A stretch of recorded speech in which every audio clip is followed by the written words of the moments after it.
बॉलीवुड के किंग शाहरुख खान की romantic movies, दबंग सलमान खान की एक्शन पैक्ड मसाला फिल्में और दीपिका पादुकोण की ग्रेसफुल परफॉर्मेंस, ये सब एक झटके में अमेरिका की सरजमीन पर महंगा होने वाला है।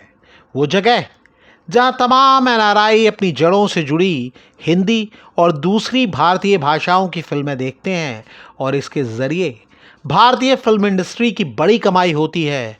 अब एक तूफान आ रहा है जो इस कारोबार की पूरी नींव हिला सकता है।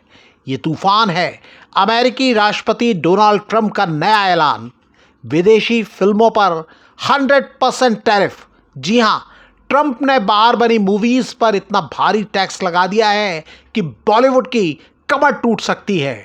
ट्रंप ने कहा है कि अमेरिका के बाहर बनने वाली फिल्मों पर 100% टैरिफ लगाया जाएगा। भारतीय फिल्मों की अमेरिकी तिजोरी। आइए जानते हैं कि अमेरिका बॉलीवुड और भारत की दूसरी भाषाओं में बनी फिल्मों के लिए गोल्ड माइन जैसा क्यों है।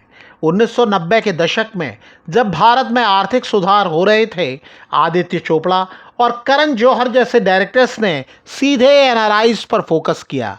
दिलवाले दुल्हनिया ले जाएंगे और कल हो ना हो जैसी फिल्में विदेशों में धमाल मचाने लगी। एनआरआईज को ध्यान में रखकर फिल्में बनाने वाले मेकर्स ये भी सोचते हैं कि अगर इंडिया में फिल्म फ्लॉप हो भी जाए तो विदेश से घाटा पूरा हो जाएगा। पठान और जवान जैसी फिल्मों ने वर्ल्ड वाइड बॉक्स ऑफिस पर करोड़ों रुपए कमाए, लेकिन असली कमाल ओवरसीज में था। असल बात यह है कि 90% ग्लोबल ऑडियंस वो है जिनका दिल आज भी इंडिया में बसता है। अमेरिका में करीब 4 मिलियन से ज़्यादा भारतीय मूल के लोग हैं। यही वो डायस्पोरा मार्केट है जिसे ट्रंप का ये फैसला सीधे हिट करेगा। ट्रंप ने फिल्मों पर दागा अमेरिका फर्स्ट हथियार। करीब 3 दशकों से सब अच्छा चल रहा था, तभी कहानी में ट्विस्ट आता है। डोनाल्ड ट्रंप दोबारा राष्ट्रपति बनकर लौटे और उन्होंने अपनी अमेरिका फर्स्ट पॉलिसी को और सख्त कर दिया। ट्रंप ने प्रेस कॉन्फ्रेंस में ऐलान किया कि वो सभी नॉन यूएस मेड मूवीज पर टैरिफ लगा रहे हैं।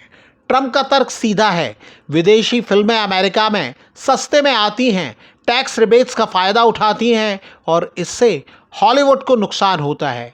पर दोस्तों, ये तीर सीधा बॉलीवुड पर लग रहा है। अब सोचिए ये टैरिफ क्या असर करेगा। अमेरिका में एक टिकट जो $15 से $20 का होता था, अब सीधे $30 या $40 का हो जाएगा। एनआरआई ऑडियंस जो पहले से महंगाई से जूझ रही है, क्या इतने महंगे टिकट खरीदेगी? शायद नहीं। रिपोर्ट्स बताती हैं कि इससे बॉलीवुड फिल्मों की कमाई 30% तक गिर सकती है। खाली होते थिएटर्स और ओटीटी का खतरा। ये सिर्फ यूएस में बॉक्स ऑफिस पर कमाई घटने का मामला नहीं है। बॉलीवुड की हालत पहले से पतली है। पिछले कुछ सालों में दर्शकों के ओटीटी प्लेटफॉर्म्स पर शिफ्ट होने के कारण थिएटर में अटेंडेंस 20 से 30% गिर गई है। अब ये टैरिफ ओटीटी पर भी असर डालेगा। अगर विदेशी कंटेंट पर टैक्स लगेगा तो इंडियन मूवीज़ और सीरीज़ के सब्सक्रिप्शन भी महंगे हो सकते हैं। सिर्फ यही नहीं, ट्रंप की दूसरी पॉलिसी भी बॉलीवुड को हिट कर रही है। H1B वीज़ा के नियम सख्त हो रहे हैं। जो एनआरआई अमेरिका में बैठकर बॉलीवुड की फिल्में देखते थे, अब वापस इंडिया लौट आएंगे। ओवरसीज़ कलेक्शन का ये हिस्सा भी कम हो जाएगा। अगर सिर्फ बॉलीवुड की बात करें तो उसे साउथ इंडियन सिनेमा के राइज से पहले ही झटका लगा है, जिसने बॉलीवुड को काफ़ी पीछे छोड़ दिया है।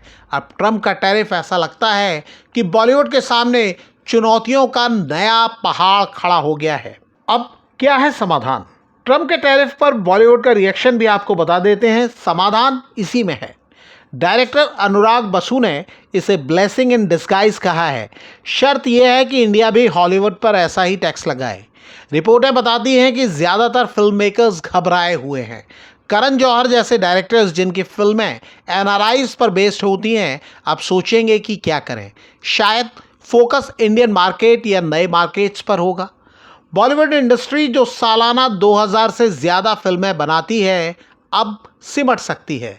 लेकिन क्या ये बॉलीवुड को डेड एंड पर ले जा सकता है? एक्सपर्ट कहते हैं नहीं, शायद ये एक नई शुरुआत है। ट्रंप का ऐलान एक वेकअप कॉल है। बॉलीवुड को अब लोकल स्टोरीज पर फोकस करना होगा, ओटीटी को और मजबूत बनाना होगा और मेक इन इंडिया को फिल्मों में अपनाना होगा। ट्रंप का 100% टैरिफ बॉलीवुड को अंधेरे में धकेल रहा है, लेकिन उम्मीद की किरण डिप्लोमेटिक टॉक्स और भारत सरकार के रेसिप्रोकल टैरिफ में है। लेकिन फिलहाल बॉलीवुड के सामने सबसे बड़ी चुनौती है खुद के सर्वाइवल की। आप क्या सोचते हैं? कमेंट करके हमें बता सकते हैं।